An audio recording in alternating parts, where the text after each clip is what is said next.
I'm Adrian Peterson of the Minnesota Vikings, and you're watching the best sports coverage on News OK.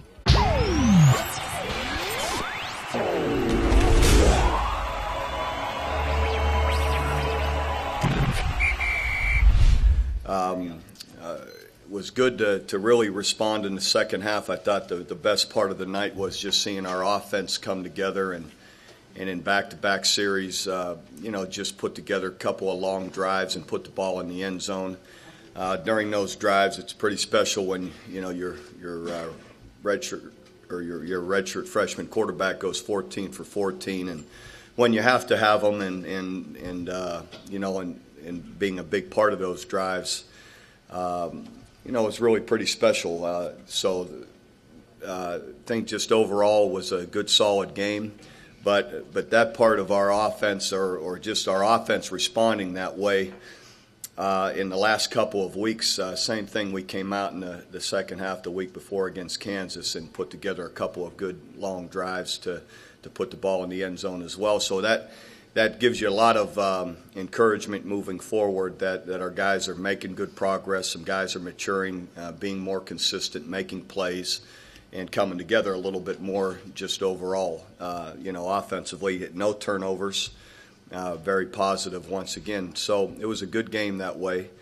Some guys that played well offensively, guys up front, Trent Williams, Brody Eldridge were credited with excellent games, and Ryan Broyles had another huge game and made a bunch of big plays.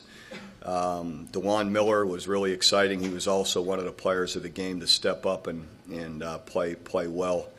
And DeMarco Murray, Chris Brown, again, rushing the football were very good also. Defensively, guys that played well, Jeremy Beal, like always, had an excellent game, and Quentin Carter was also cited as one of our players of the game.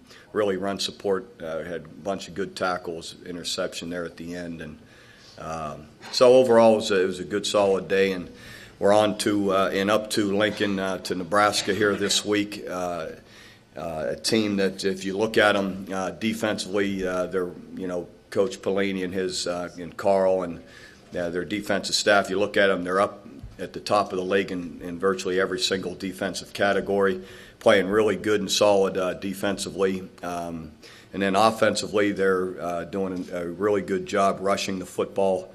As you watch them, they give you a lot of different formations and move people around, again, creating opportunities to run the ball. And have been playing very solid that way. And I know they're working with the two quarterbacks, but you really, I guess you see most of the same offense, but you would expect, maybe to see a little more quarterback run game with Cody Green, and so that's something that we're looking, and practicing more of. But the rest of it is still very similar. So, again, it's always challenging going up to Nebraska. And so, we need a good week. Our guys, we started last night with an excellent practice, so hopefully we'll have a good week to get ourselves in shape to go up there. Aren't they the type of program that it's not a question of if they're going to be back, but when they're going to be back? Sure. And I just know Bo and his attention to detail, his understanding of all parts of the game, that they'll continue to do a very good job there at Nebraska and continue to build the program. Bob, this game will feature four of the best defensive tackles in college football. Could you talk about that? That's a little bit unique in some games that so many really good defensive tackles are playing. It really is. Really, the whole front. I look at their defensive front, and it isn't just their tackles. Their defensive ends are really playing well, and of course, we've been very excited about how ours are playing. So it's definitely the defensive fronts are very solid, very good. Good, strong players up there that are talented and play physical games. So that will be exciting to watch. Sue McCoy, are they similar players? Probably. It's not being around them, every day. It's hard, but just watching how productive and how tough he plays in there, that they are similar type players. Bob, does the Big 12 need Nebraska to get back? The North seems a little rudderless. I'd rather they didn't, but I always have had, playing Nebraska here for a long time, a great respect for them, and amazing tradition and history, and in fact, we as a team watched a lot of that yesterday. And so I just always wonder if our freshmen, sophomores, guys that haven't been around very long, have a true understanding of the whole tradition and history and pride of that program. So anyway, they're and I've always felt that way going. Playing them has always been tough.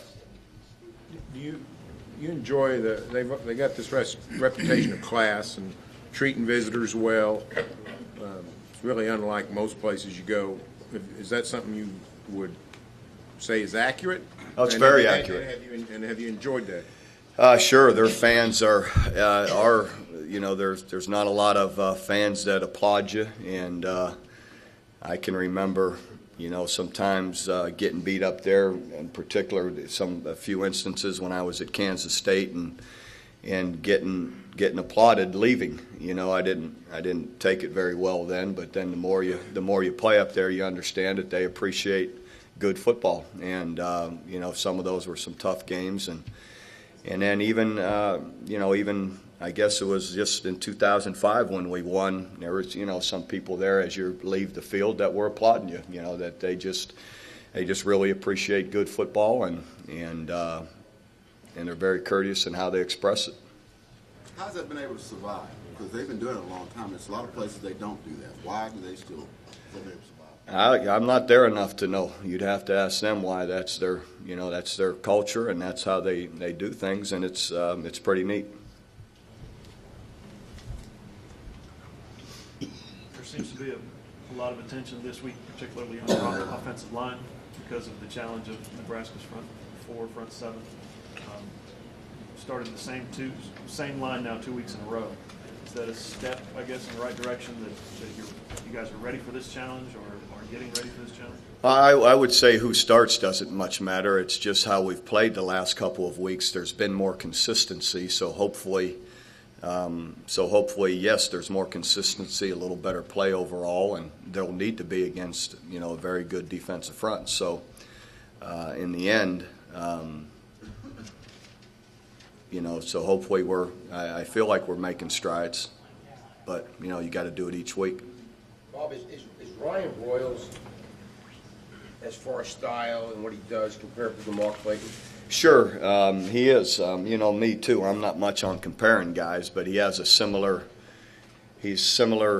style in that body-wise, he's about the same size or similar size. I keep prodding Ryan to keep working hard in the weight room because Mark really became a much stronger player every year. Just from how he trained but their ability to run after the catch is what you're seeing. Their ability to go up and get balls that and hang on to them in tough situations. Their concentration, route running. They're just very very skilled that way with change of direction and getting in and out of breaks, going after the ball, runs after the catch. There's a lot of similarities there. But it looks like you, especially with Landry, you're using more and more shotgun, less under center. Is that at a cost to your running game? And if that's accurate, that's a trade-off you need to make because of what it does for the passing game? Well, I think it's not because of Landry. It's more because of maybe what we feel, just whether it be offensive line, opportunities to run the ball, the way they play, the way the defense, what being predictable on what they like to do if you are under center as opposed to shotgun. So it's more out of Coach Wilson, our offensive staff, just choices of where we feel we can make the most money, I guess, is the best way to say it.